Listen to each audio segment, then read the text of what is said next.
Di seluruh dunia, orang-orang berkumpul setiap minggu di tempat ibadah yang disebut Balai Kerajaan. Tahukah Anda apa yang berlangsung di Balai Kerajaan Saksi-saksi Yehua?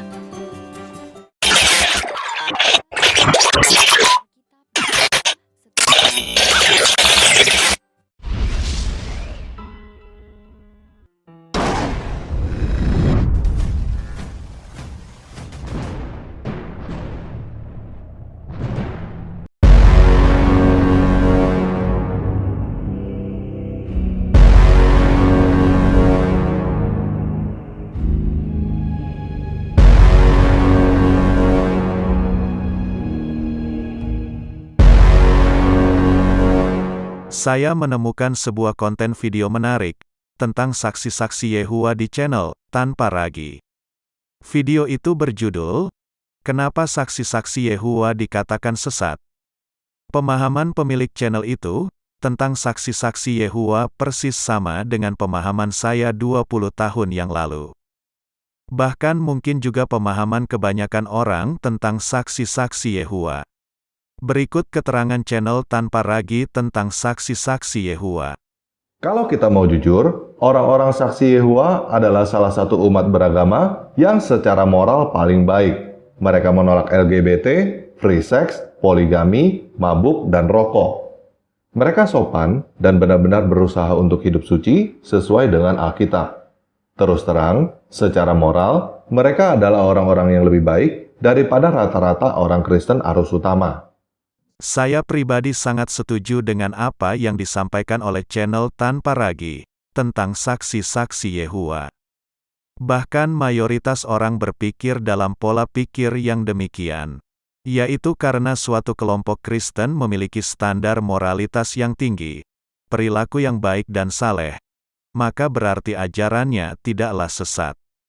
Hal yang demikian dikatakan juga oleh salah satu komentator bernama Mercy Tan di channel saya, yang mengatakan, dasarnya apa mengatakan sesat?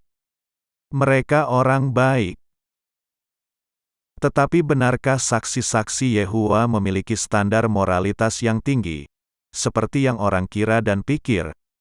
Saya telah berhubungan dengan saksi-saksi Yehua, dan bahkan mantan saksi-saksi Yehua selama 20 tahun. Saya juga telah membaca banyak buku-buku yang ditulis oleh mantan saksi Yehua dan menonton ratusan jam kesaksian tentang saksi-saksi Yehua di YouTube.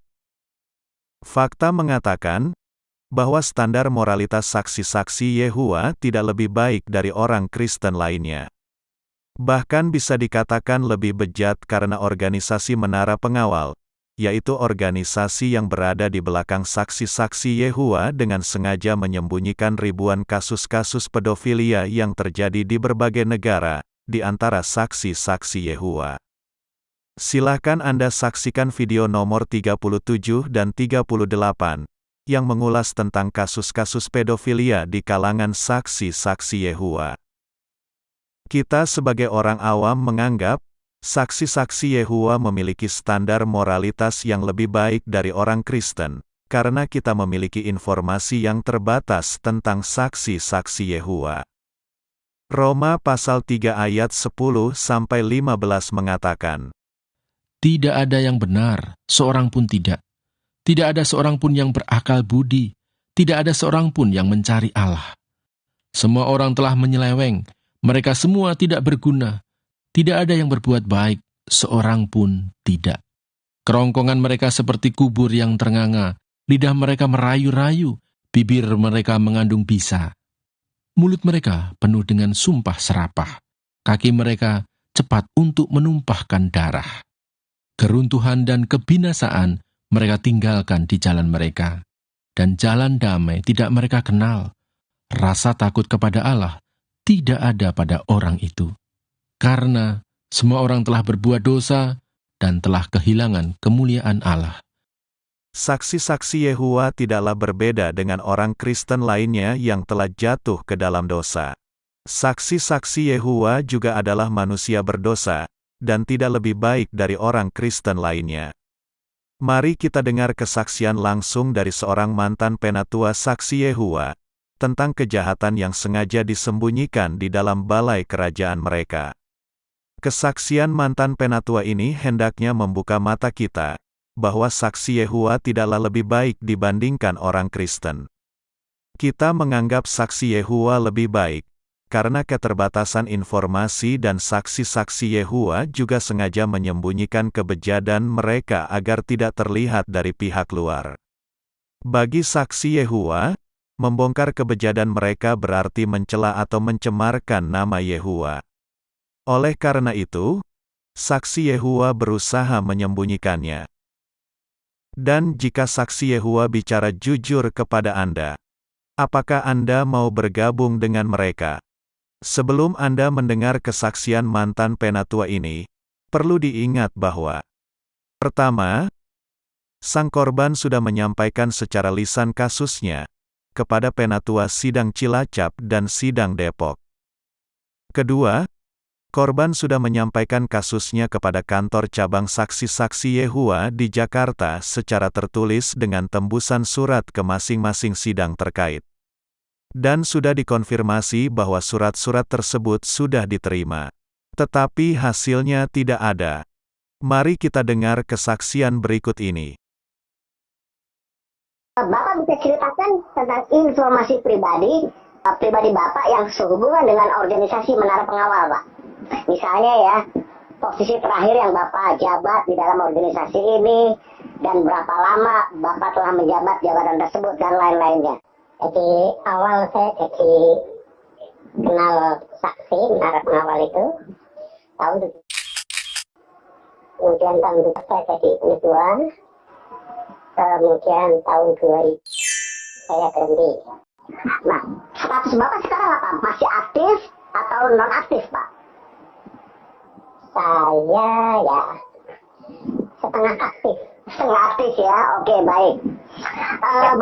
Begini Pak ya, kalau saya ketemu dengan saksi-saksi Yehova, diskusi dengan mereka ya, mereka itu merasa diri mereka memiliki perilaku yang suci dan standar moralitas yang tinggi Pak, dibandingkan dengan orang Kristen lainnya ya. Ya, bangga dengan standar moralitas dan kesucian hidup. Menurut mereka ini sesuai dengan 1 Korintus 5 ayat 11, yaitu kalau mereka melakukan percabulan, perzinahan, kemudian homoseksual, ketamatan, mereka akan dipecat, Pak. Nah, ya sebagai seseorang yang pernah menjabat sebagai seorang penatua, Pak, selama ini, Pak ya, bisakah Bapak menceritakan pengalaman mengenai hal ini, Pak? Benar nggak bahwa saksi-saksi Yehova itu menjalani hidup yang suci seperti yang mereka bicarakan? Benar sih. Benar ya. Dalam pengertian hampir menyeluruh ya. Tapi tidak semuanya. Tidak semuanya. Iya, karena jumlahnya besar kan, nggak mungkin semua. Oke. Sebagai seorang penatua dulu ya, Bapak pernah pernah melihat nggak? Ternyata saksi-saksi Yehova juga pernah melakukan hal-hal tersebut gitu. Oh iya, ada beberapa di antaranya, banyak. Oh banyak ya? Pasti diambil langkah-langkah pemecatan pasti kalau tidak bertobat, ya? Oke. Saya menghadapi itu banyak, gitu. Nah, kemudian konsekuensinya dipecat Pak ya? Ya. Ada Bapak lagi yang ingin Bapak ceritakan? Oh, ada yang terakhir hari ini kan? Boleh Bapak, boleh. Yang mana saya sendiri menjadi sangat kecewa. Kronologinya begini ya. Itu baik. Ada remaja, putra dan putri, mereka saling menjalin hubungan asmara. Kemudian satu di antaranya orang tuanya tidak setuju. Tapi mereka sudah jatuh cinta, sulit untuk dipisahkan. Tapi sama saksi Yehova nih Pak ya? Sama. Oke, sama. Oke. Kemudian satu waktu tertentu rupanya dia tidak bisa bertahan dan terjadilah hubungan seksual di antara mereka. Kemudian ketahuan dan kemudian ambil langkah-langkah hukum sidang yang berlaku selama ini. Kedua-duanya dipecat. Oh, dua-duanya dipecat ya? Ya. Jadi mereka hanya bertindak cepat memecat saja. Tapi mereka tidak punya pikiran bahwa salah satu di antaranya pasti jadi korban. Betul. Dalam hal ini pasti wanita yang jadi korban. Betul. Korban semacam itu akan dibawa sampai mati. Nah, mereka hanya melihat tataran hukum menurut Alkitab, menurut versi mereka saja. Ini sudah dipecat, ya sudah selesai. Dipecat urusan yang lain-lain. Nah, kemudian si pria ini waktu berjalan, rupanya didesak ke sana kemari sama orang-orang, dan kemudian mengambil keputusan untuk menikah. Mereka daftar di kantor catatan sipil. Karena dalam posisi dipecat, tidak mungkin satu ngurusi, mereka urus sendiri. Mereka minta bantuan gereja, pendeta, untuk merealisasi administrasinya kan. Pada waktu hari H, harus dicatat, tapi si dia ini tidak menepati janji, tidak datang di tempat yang sudah diperjanjikan di kantor. Oh gitu ya? Iya, ini istimewa sekali, ya. Nah, selanjutnya ini dijelas ke hukum yang berlaku di antara pastiva.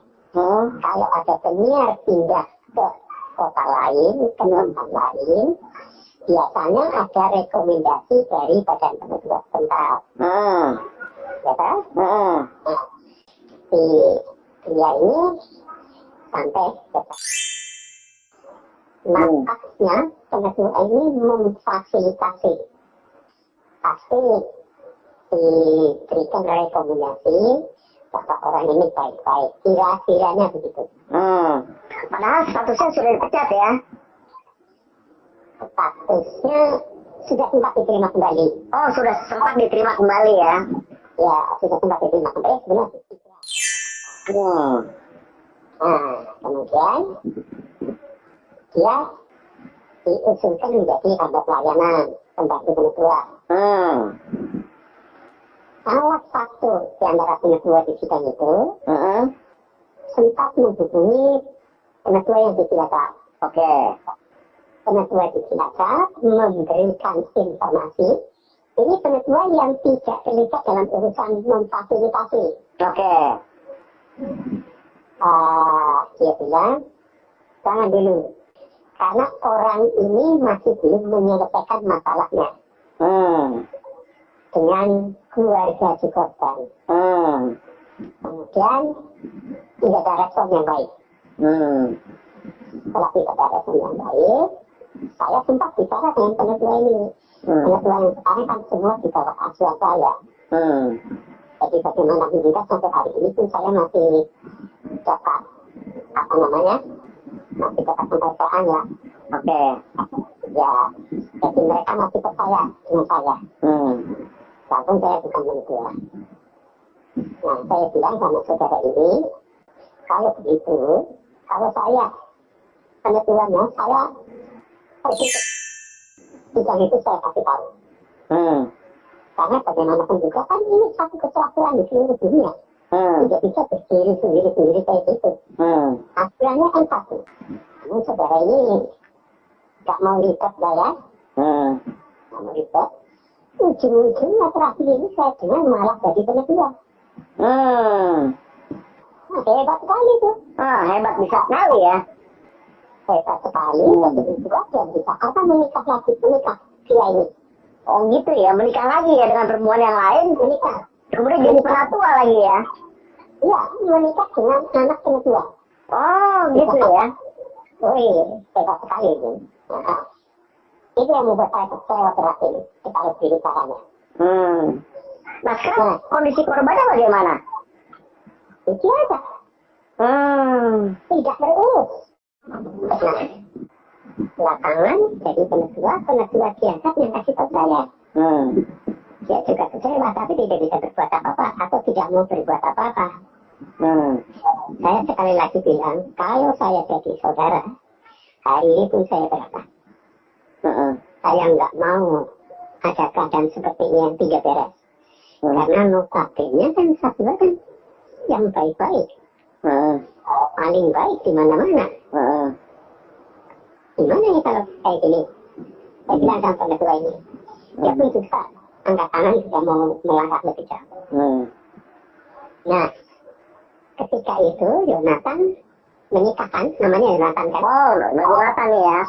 Oke, yang itu oke. Nah, Yonatan. Menikah kan persyaratannya paling tidak kan harus ada KTP. Betul. Ya kan? Iya. Nah, saya mendengar itu, saya berbicara lagi dengan penetua di sini. Ini hendaknya harus ditindaklanjuti. Harus ada koordinasi yang baik. Kalau dia sampai menikah di KTP, berarti dia membuat KTP palsu. Karena undang-undang kan tidak membolehkan orang punya KTP lebih satu. Bukan gitu, Pak. Jadi itu sudah ada pelanggaran hukum yang luar biasa. Itulah sebabnya saya pernah memberikan informasi ini. Barangkali ini informasi bisa kedengaran dengan siapapun, nggak masalah saya. Tapi, Pak ya, kalau saya boleh tanya ya, kenapa misalnya nih ya, sesama penatua di situ ya, badan penatua, kenapa tidak misalnya berbicara dengan pengawas wilayah yang lebih tinggi lagi, Pak? Nampaknya mereka sudah berbicara, tapi setahu saya itu memang urutannya begitu. Urutannya begitu. Saya malah lagi menunggu kalau PW datang. Ini kan karena COVID ini kan jadi lalu pakai virtual. Iya. Nggak bisa ketemu. Kalau nanti bisa bertatap muka, saya akan bicara sama PW. Banyak kasus saya selalu koordinasi dengan PW. Ya, biasanya PW sih ya sekata dengan saya dulu ya. Sekarang pun juga sama.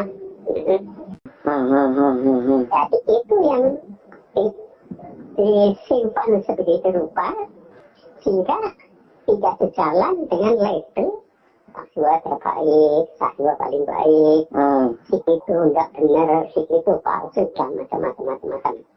Itu loh. Itu saya nggak suka itu. Saya kasihan korbannya yang di sini.